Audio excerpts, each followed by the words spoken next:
Esta es La Oveja Eléctrica, una descarga de imaginación y ciencia en Canal 22. Le traeremos desde Saltillo las sorprendentes imágenes de un dinosaurio descubierto por una paleontóloga mexicana. El doctor Arturo González, director del Museo del Desierto, nos habla de la fascinación por los dinosaurios. Bienvenidos a La Oveja Eléctrica, una descarga de imaginación y pensamiento en la revista de ciencia de Canal 22. Hola, Pepe. ¿Qué tal, Kelly? Hoy tendremos una gran exclusiva de La Oveja Eléctrica. Tendremos el debut televisivo del dinosaurio Belafrons coahuilensis. Así es, Pepe, se trata de un descubrimiento muy importante, ya que es un dinosaurio muy especial de la familia Pico de Pato. Acompáñenos desde el Museo del Desierto en Saltillo. La paleontóloga Marta Carolina Guillón conversa contigo, Pepe, sobre cómo se dio este gran hallazgo en una zona de visita escolar en una región de dinosaurios.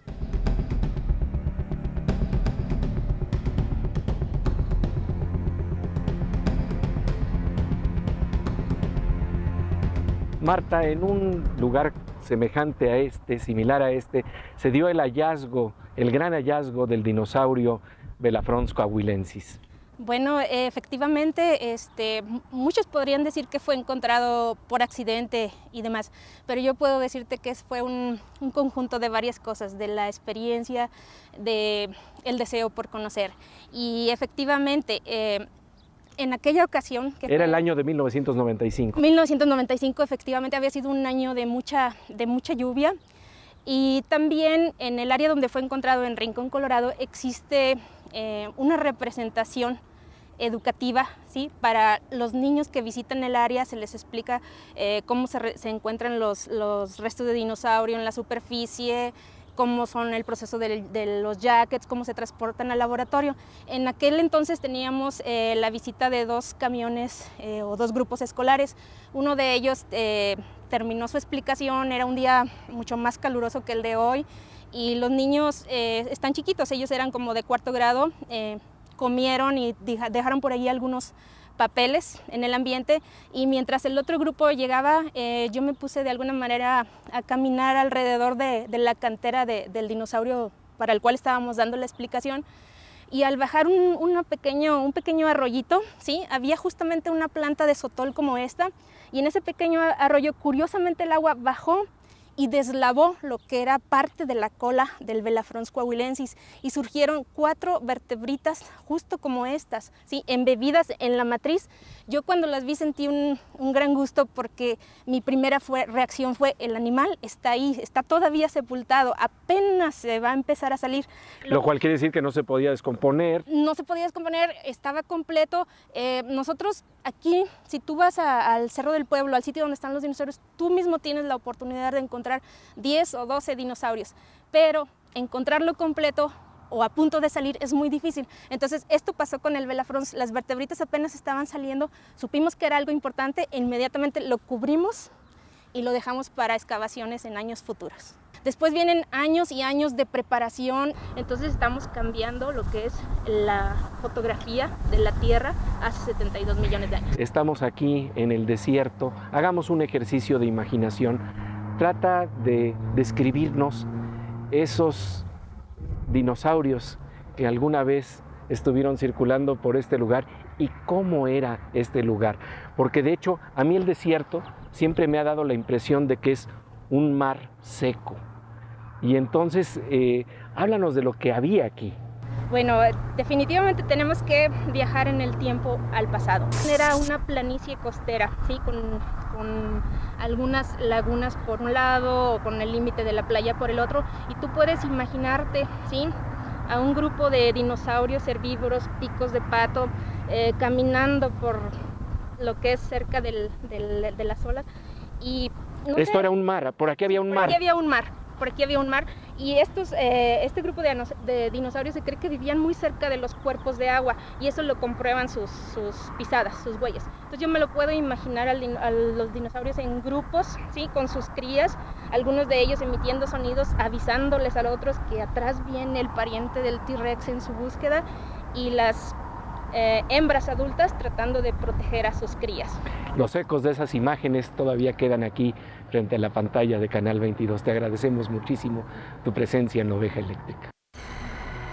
Pepe, todavía se escuchan los sonidos de los dinosaurios en estos paisajes desérticos. Hay que imaginar, Kelly, cuando esto no era un desierto y estaba completamente poblado de dinosaurios. Vamos ahora con el doctor Arturo González, director del Museo del Desierto, que nos comenta por qué la fascinación con los dinosaurios. ¿Por qué sientes que hay tanto interés? ¿Por qué estos ejemplares de los dinosaurios nos fascinan tanto? Yo creo que el hombre, todos tenemos estas ganas de descubrir. Nuestra vida es un proceso de descubrir cosas, a nuestra pareja, a nuestros hijos. Descubrir es de lo más bonito que yo creo que podemos hacer los seres humanos. Y claramente todos llevamos un arqueólogo y un paleontólogo y un pirata. Y un Indiana Jones. Exactamente, dentro. Y claramente, por otro lado, tenemos que la realidad supera la ficción. Nuestros mejores novelistas que inventan estos mundos extraordinarios siempre se quedan chicos contra lo que la naturaleza ya generó en algún momento. Estos dinosaurios, estos reptiles marinos, estos seres con dientes como los tigres dientes de sable, que pareciera que la imaginación de la naturaleza es mucho mayor a la del hombre. Entonces, el descubrir todo ese pasado tan increíble, pues claramente a nosotros nos hace un museo muy taquillero, afortunadamente, porque vivimos mucho de lo que logramos captar de recursos. Y bueno, claramente hay un periodo en el crecimiento de los niños. En vez de decir tiene 7 o tiene 6 o tiene 5, puedes decir es el niño que tiene primero la relación muy estrecha con la mamá, luego no sé qué, y luego el periodo dinosaurios, porque prácticamente todos los niños pasan por una edad que podríamos nombrarla como la edad de los dinosaurios. Les da una fascinación ver que unos tienen picos, otros tienen una boca como de un pato, otros tienen unos dientes y unas garras impresionantes, otros escupen. Entonces todo eso hace pues, que soñemos, y soñar es yo creo que el primer paso para poder construirnos una profesión. A la manera de Indiana Jones, hay que despertar el sentido de aventura y fascinación de los estudiantes por la ciencia. Justamente por eso, Pepe, vamos ahora con unas voces que nos cuentan por qué la fascinación con los dinosaurios. Y en mi libro dice que en los tiranosaurios tenían los dientes tan grandes como un plátano. La forma, las bocas, me dan miedo.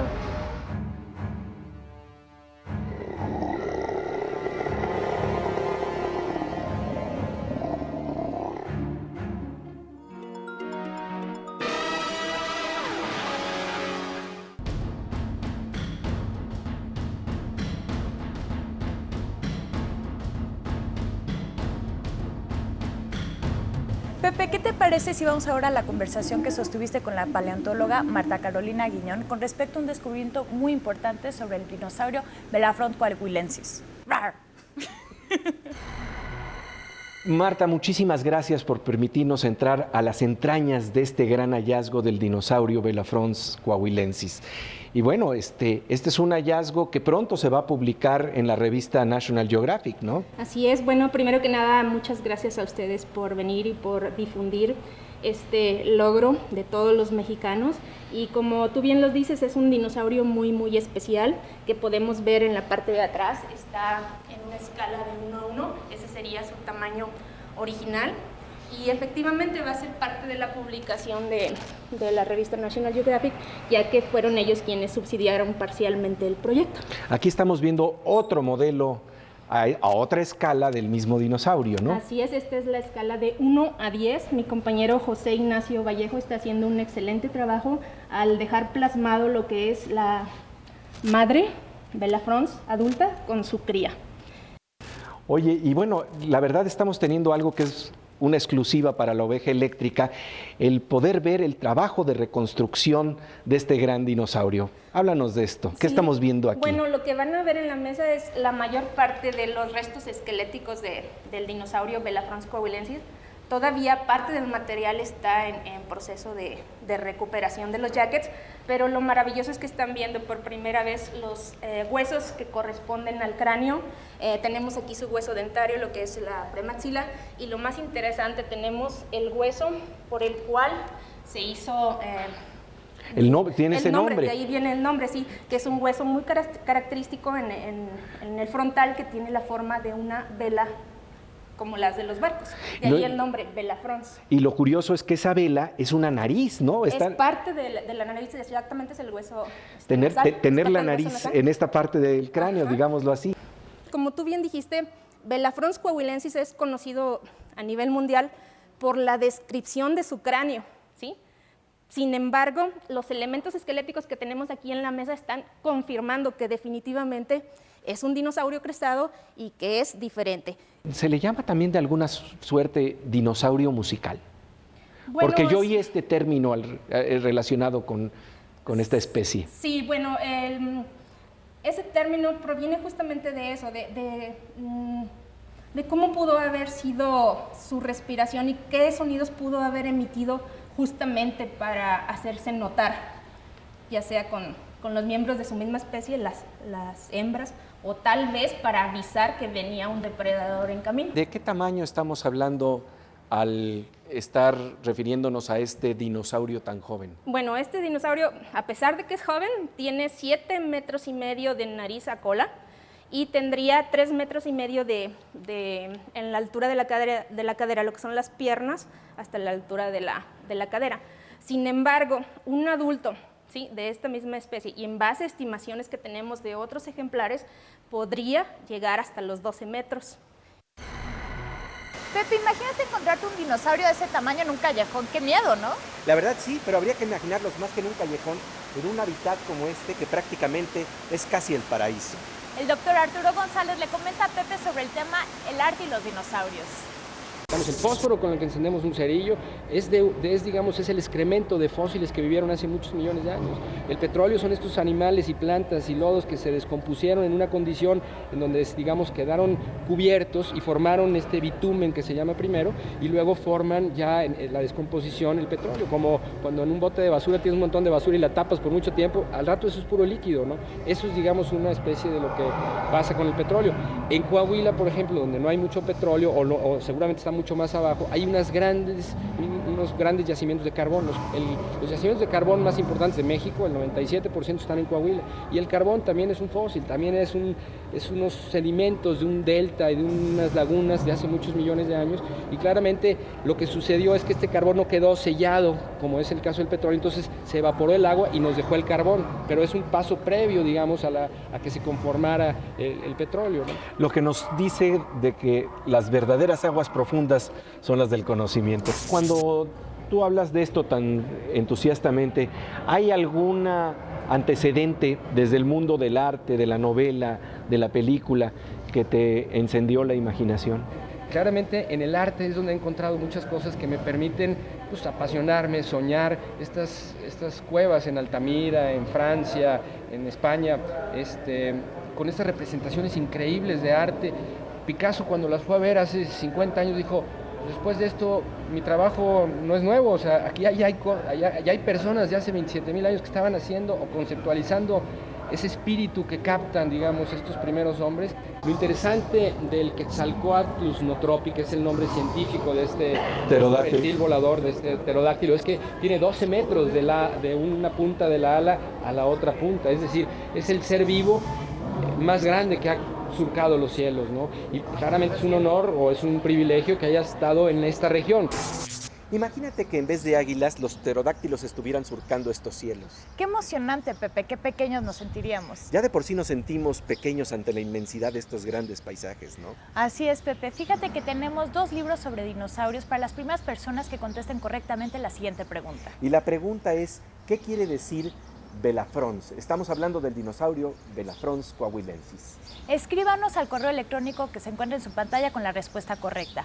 Vamos a un corte, pero antes vamos a la sección de vanguardias, notas breves sobre ciencia y tecnología que nos trae nuestra compañera Silvina Espinosa de Los Monteros. Amazon Books, la empresa que vende libros por internet a cualquier parte del mundo, recientemente puso a circular en Estados Unidos un dispositivo llamado Kindle. Con capacidad para almacenar hasta 200 obras literarias, este gadget tiene la virtud de poder conectarse de manera inalámbrica a una base de datos en línea, de la cual usted puede elegir entre 120,000 libros digitalizados a fin de descargar cualquier título a un precio de $9.90. Una estrategia que reúne la mercadotecnia con los avances de la tecnología y que sin duda revolucionará la forma que tenemos de aproximarnos a la letra escrita. El pasado 26 de mayo, a las 0:53 hora de Greenwich, científicos de la NASA en Pasadena, California, detectaron la primera señal de la nave espacial Phoenix, la cual descendió exitosamente en el planeta rojo tras recorrer 680 millones de kilómetros. Luego de este viaje, que tuvo una duración de 10 meses, la sonda envió fotografías que revelan un paisaje similar al que se halla en las regiones glaciares de la Tierra, lo que indica la probable presencia de hielo en las capas profundas del subsuelo marciano.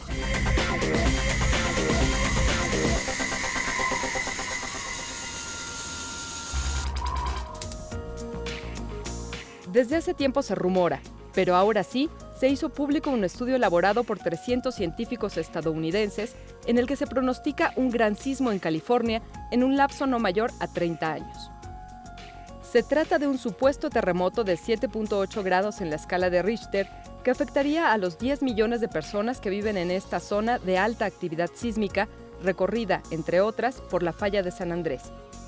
Con el propósito de implementar estrategias eficaces en caso de que se produjera un suceso de esta magnitud, el próximo 13 de noviembre, las autoridades llevarán a cabo el mayor simulacro antiterremoto en la historia del estado de California.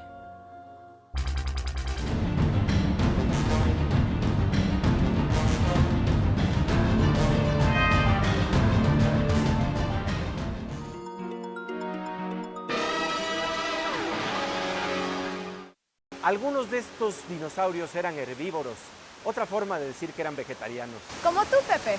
Sí, pero la verdad, ponerte a distinguir cuál es cuál cuando los tienes enfrente está difícil, ¿no? Sí, y puede llegar a ser demasiado tarde. Vamos ahora a la parte final de la entrevista con la paleontóloga Marta Carolina Guillón y con imágenes exclusivas para la Oveja Eléctrica y para la televisión mexicana. La mayor parte de los dinosaurios de Coahuila tienen la particularidad de preservar lo que es la impresión de la piel, lo que te proporciona una información adicional para saber la textura en sí del animal. De hecho, la puedes tocar y está abultada, lo puedes comparar con algún reptil. Pero la cantera también nos dio otro material muy, muy importante, que eran, o que son, los restos de plantas. Serían impresiones de hojas, restos de hojas. Había también caracolitos, pero en particular en lo que es las plantas, alrededor de la cantera donde se recuperó el Verafrus coahuilensis, se encuentran estos tipos de frutos y restos de madera como esta. Y decías que tenía ciertas ventajas el ser vegetariano. Muchas personas, sobre todo a los niños, y yo creo que parte de muchos de los mexicanos, no acostumbramos comer vegetales, y de hecho hasta nos mofamos de la gente que es vegetariana. Pero en realidad los hadrosaurios eran animales muy, muy evolucionados. ¿Por qué? Porque se requiere mucho mayor energía para destruir, ¿sí?, los tejidos vegetales que siendo carnívoro. Un carnívoro, por así decirlo, es alguien muy simple y muy común. En cambio, un herbívoro requiere de energía para descomponer los alimentos. Cuando se habla, por ejemplo, de matemáticos, se plantea que sueñan con ecuaciones integrales. ¿Tú sueñas con dinosaurios? Sí, yo creo que sí. Puedes ver mi estación, hay dinosaurios de juguete, dinosaurios de cobijas, dinosaurios de todo.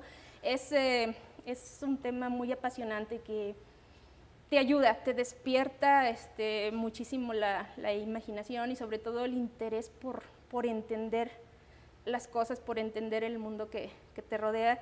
Y a mí el mundo que me rodea pues es andar en el campo en Rincón, Colorado, y ver todos esos restos de dinosaurio y ver qué es lo que significan.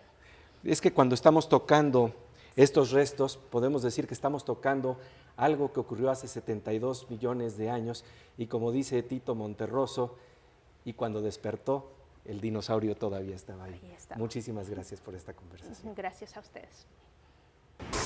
Los dinosaurios están en el mismo centro de nuestra imaginación. Nos dejan a veces con la pregunta si ellos no eran los que estaban soñando con ovejas eléctricas. Con un giro del hipercubo vamos ahora a la sección Aguas con el Hacker con la Morsa.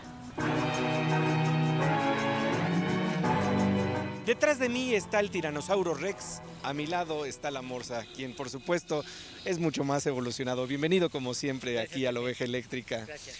Oye Manuel, pues para hablar precisamente del problema de los dinosaurios y de la evolución en el mundo de la informática, hay también ahí dinosaurios, ¿no? Hay muchos dinosaurios. Por ejemplo, hace un par de años uno se compraba una computadora, se gastaba uno un buen dinero y resultaba que la máquina a estas fechas es inservible, es lenta, ya no corren los programas como antes, quizás se necesita hacer una actualización en memoria, cambiar la tarjeta de video, en fin, resulta que tenemos un dinosaurio en casa y no sabemos qué hacer con él. La evolución en las computadoras es extraordinariamente rápida.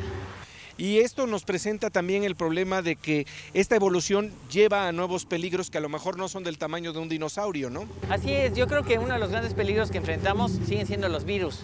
En mi opinión, se había acabado el problema, los antivirus hacían un montón de cosas ya fácilmente y ya nadie tenía el problema, pero hay una nueva generación de virus que están atacando los USBs, estas memorias con las cuales uno pasa un programa a otro a través de un conector externo de la computadora y los virus están dañando incluso el hardware, la memoria estrictamente. Hay que tener mucho cuidado con ellos. ¿Cómo protegernos ante esto?